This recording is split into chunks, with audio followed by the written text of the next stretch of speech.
I am a high school math teacher, and we were creating a schedule for next year and divvying up workloads. I noticed I got almost 50% of the test creation and had 2 plannings missing from my schedule next year, for every one for the other 6 women in my department. There are 8 of us. My department head assigned herself nothing as she is managing and needs every prep. But that's another quibble. I am not the newest and in fact have seniority some of these women, but I'm also not the most experienced, so it's not like these are struggling new teachers who need help.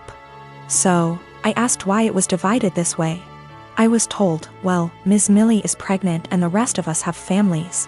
If you have to stay late, it's no big deal. I can go to my principal and deal with it that way. What they've done actually breaks the union contract. But I really was offended by this. I tried to explain my offense, and they literally stared at me gobsmacked. I actually want to know how to discuss this with them. These are all women who I have previously gotten along with and liked. When the last one, Ms. Millie, got pregnant this year, there have been some conflicts. She is in my grade level. And they made me take on some of her work basically because she had some complications. This I did, but I think planning for me to do more is very different than an emergent health issue. As well as some uncomfortable situations for me, having to participate and buy stuff for her baby shower. When I'm not really into those things, but I did so to not cause waves.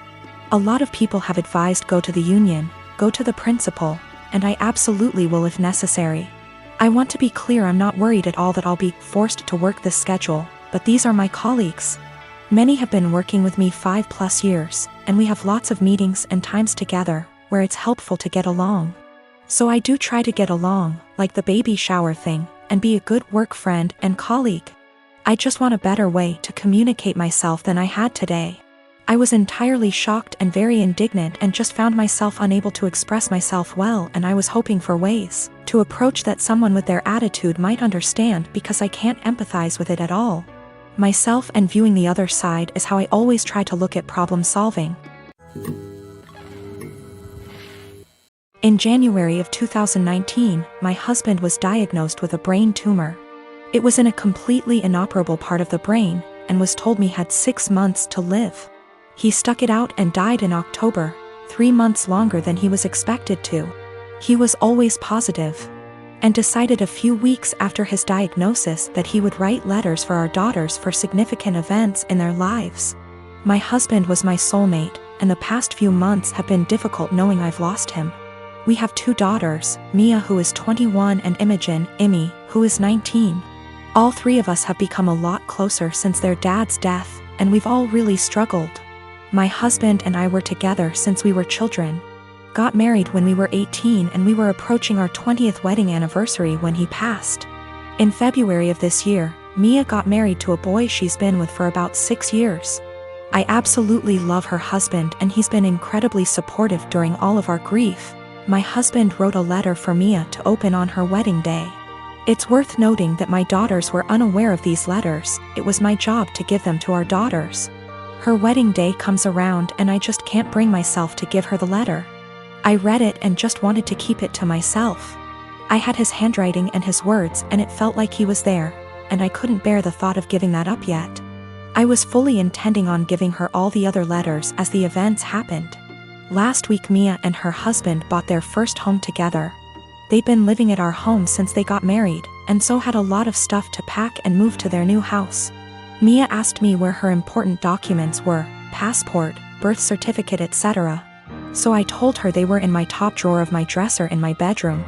The only letter that was in there was the one I was meant to give her on her wedding day, the rest were hidden away.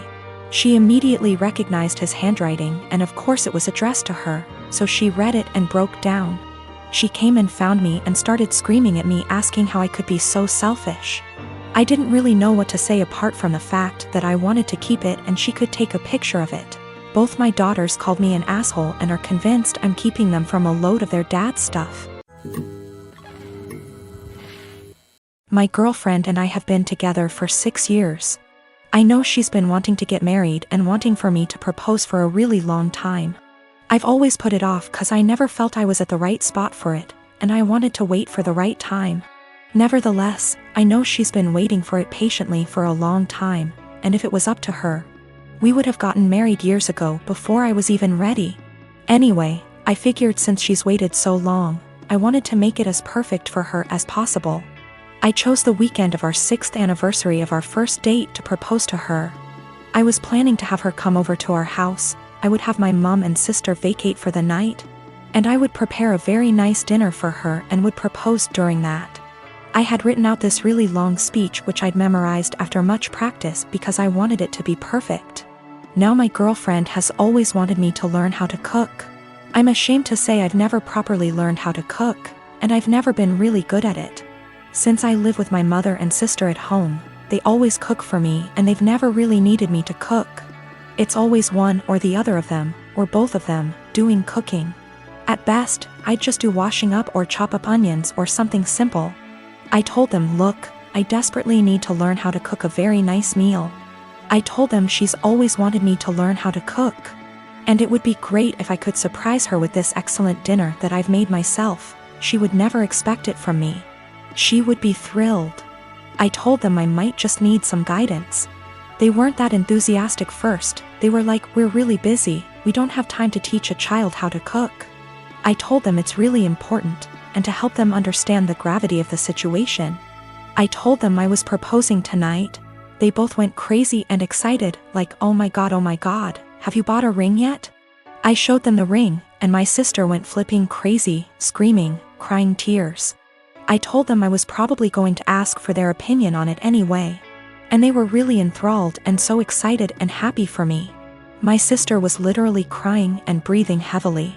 They asked for details and everything about how I was going to propose. I recited the long speech I'd memorized. They told me it was beautiful, they love it, she'll love it. Again my sister was crying even.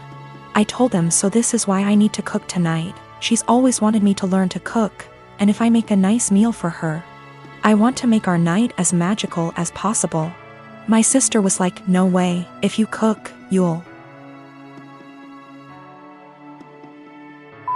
it up. Just let us cook for you, and say you did it. I said, no, it has to be me, it has to be me. It's really important that I do it, I don't want to deceive her. We reached a compromise and they said we can do it together. My mom supervised, my sister will take charge. And I'll basically just follow instructions and help her out. It turned out going really good, but how much I really contributed is questionable. They ended up taking way too much over me. Way more than I had planned. I had wanted to do it all myself with their guidance, but I ended up being just a helper while my sister did most of the work. I didn't want to let that spoil the night, so I just let it go. Then my girlfriend arrived at the door, and my mom and sister were getting ready to go out. When they greeted her, my mom was acting cool, polite, very poker face about it, I guess 'cause she's a mature adult. My sister on the other hand was acting like a jittery little schoolgirl, just jumping out. It was really cringy and awkward to watch. She kept telling my girlfriend how beautiful she looked tonight, how excited she was for her, how we were perfect for each other. The way she was smiling and acting too excited really gave it all away. She said, he's got something really special planned for you. I kept trying to push her out the door and telling her to shut up, but she just wouldn't, and she kept chatting to my girlfriend. I wanted to push her out, but my girlfriend told me I was being rude to her, and I should let the talk. I just sighed and knew it would end badly, but my sister kept being as unsubtle as possible.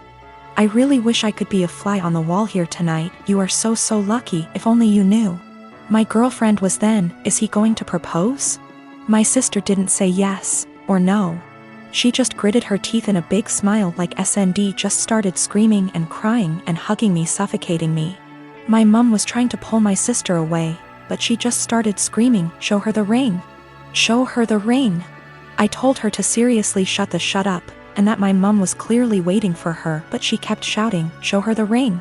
I tried to explain to them that this really wasn't the way I had planned it. I wanted to do it when we were alone and I had a long speech planned. They both just wanted to see the ring. I said, can I at least say the speech? My sister was like, you should let him say it, it's a really beautiful speech. I started and I'd barely got 2 sentences in when she interrupted me and was like, actually it's 2. Long, you can say it later, just show her the ring. I wanted to wait until we were alone so I could say the speech and then show the ring, But they were both literally screaming at me to show them. I told my sister she'd already seen it. She said she wanted to see it again, and my girlfriend told me I had to show it to her now. I showed them the ring again, and they both started shouting and screaming. They literally both jumped on me and pinned me to the couch like a lion grappling a dying elephant, and ripped the ring from my hand like a lion tearing meat from its prey. I told them to get off, they were suffocating me. But they were both literally hugging me to death while screaming like hyenas into my ears. It was like WWE or something. It was unreal.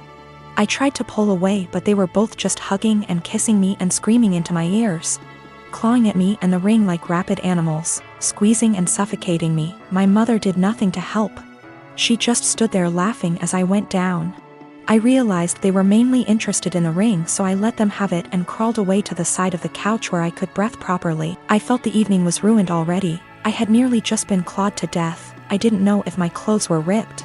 My hair was completely messed up. I had both their lipsticks smudged on my face from their dual hyena attack. And my clothes were a complete mess now. It was an infuriating mess of a situation, and I felt gross. I just sat quietly there for at least 2 hours while my mother, girlfriend, and sister sat together looking at the ring, talking and chatting amongst themselves and acting like I wasn't there. The entire evening was ruined. My mom and sister were meant to be going out for the night. They didn't even leave once and were there the entire time. The food that I had made was getting cold. I told them dinner was getting cold. They all said they weren't hungry and just sat there looking at the ring, obsessing over it like they are Gollum or something. Me, the boyfriend, the groom, may have as well been invisible. They were all completely ignoring me, pretending like I wasn't there. I had planned this perfect evening between my girlfriend and I where I could propose. I'd been preparing it for such a long time. It was completely hijacked by my mother and sister. My sister spoiled it and didn't even feel bad about it. Worst of all, my girlfriend didn't even seem to mind. I told her this wasn't the evening I had in mind. She didn't care. She was too excited about the fact we're finally engaged. I didn't even get a chance to say my speech. She was like, "Don't worry, you can say it tomorrow. I'm too tired now." It really hurt my feelings. I don't think she understood how sad that made me feel. My girlfriend didn't even seem to care that it wasn't even really me who proposed to her, and the way my sister was acting, you'd think like she was the one getting married. This entire evening I'd planned out for so long. I'd been entirely cut out of it. Sidelined. Reduced to a spectator. After we finally did have the dinner, I asked my girlfriend if we could spend some time together in bed before she goes back home for the night. She was like, "We can't. Your mom and sister are here. We can't just leave them." I told her they weren't even meant to be here.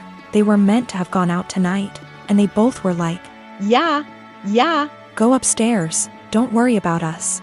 I told her she really shouldn't worry about them.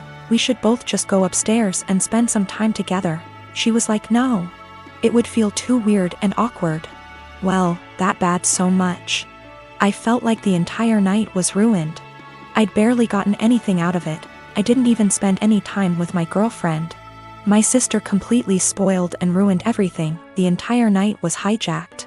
I tried to explain to my girlfriend why everything that had happened, including her own behavior and acceptance of it, really bothered me. She didn't seem to understand and just brushed it aside. I explained to my mom, and she sort of understood and was apologetic, but tried to dump most of the blame on my sister. My sister was still in an excited, giddy mood. I asked her what was wrong with her. She said nothing. I told her she'd ruined the entire night and she acted like a 12-year-old or a clown. She got offended and denied it.